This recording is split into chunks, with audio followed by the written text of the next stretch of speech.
ఒడిగా పరిగెత్తువాడు తప్పించుకొనలేకపోవును, గుర్రము ఎక్కినవాడు తన ప్రాణం రక్షించుకొనలేకపోవును. మరియు ఆ దినమందు బలాడిలో బహుధైర్యం గలవది దిగంబరి అయి పారిపోను. ఇదే యెహోవాకు.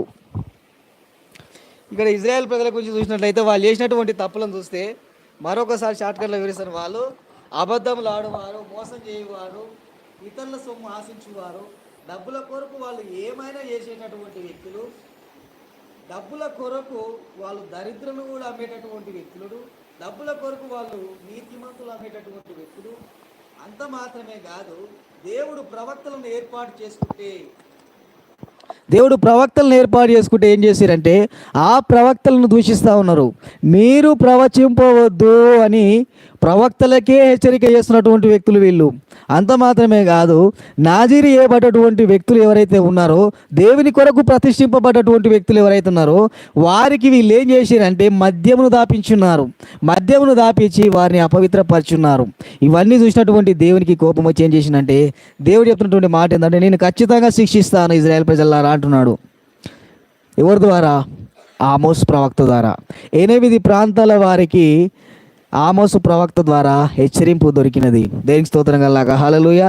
2వ అధ్యాయం కూడా అయిపోయినది. 3వ అధ్యాయంకి వద్దాం. నేను మరలా సాయంత్రం వివరంగా వివరించడానికి ప్రయత్నం చేస్తాను, ఎందుకంటే లైవ్ రాలేదు కనుక.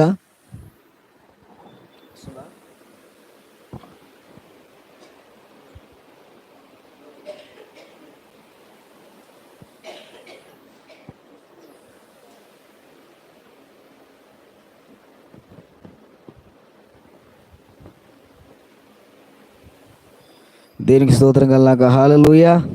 ఇక్కడ చూసినట్లయితే సుధా 3వ అధ్యాయం మళ్ళీ చదువుకుందాం. 3వ అధ్యాయం చూద్దాం.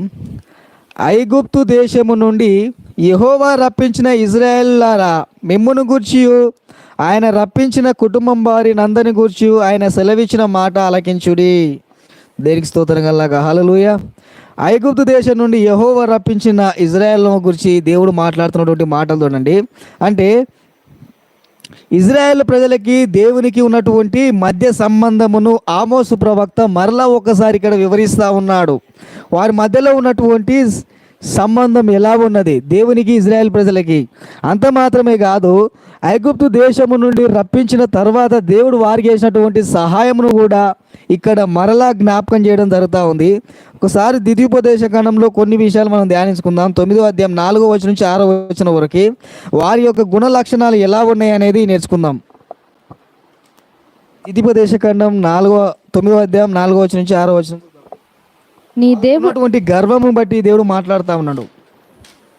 నీ దేవుడైన యెహోవా నీ ఎదుట నుండి వారిని తోలివేసిన తరువాత నేను ఈ దేశమును స్వాధీనపరచుకొనున్నట్లుగా యెహోవా నా నీతిని బట్టి నన్ను ప్రవేశపెట్టనని అనుకొనవద్దు.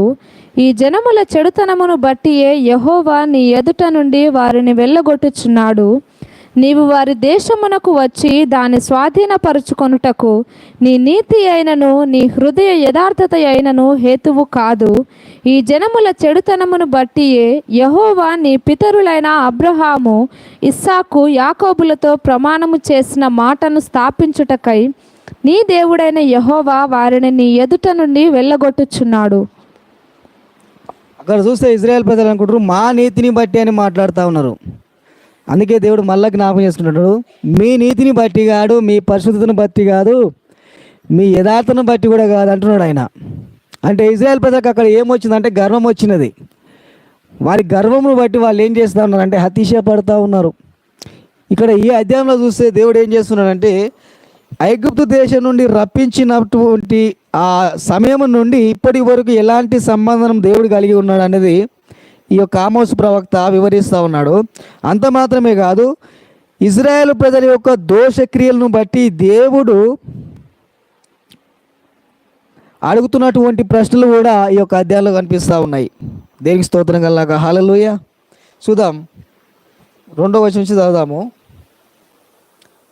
ఆమోసు 3:2. ఆయన సెలవిచ్చిన మాట ఆలకించుడి, అదేమనగా భూమి మీద సకల వంశములలోనూ మిమ్మును మాత్రమే నేను ఎరిగి ఉన్నాను గనుక మీరు చేసిన దోషక్రియలన్నిటిని బట్టి మిమ్మును శిక్షింతును. దేవుడు ఏమంటున్నాడు అంటే మిమ్మల్ని మాత్రమే నేను ఎరిగి ఉన్న భూమి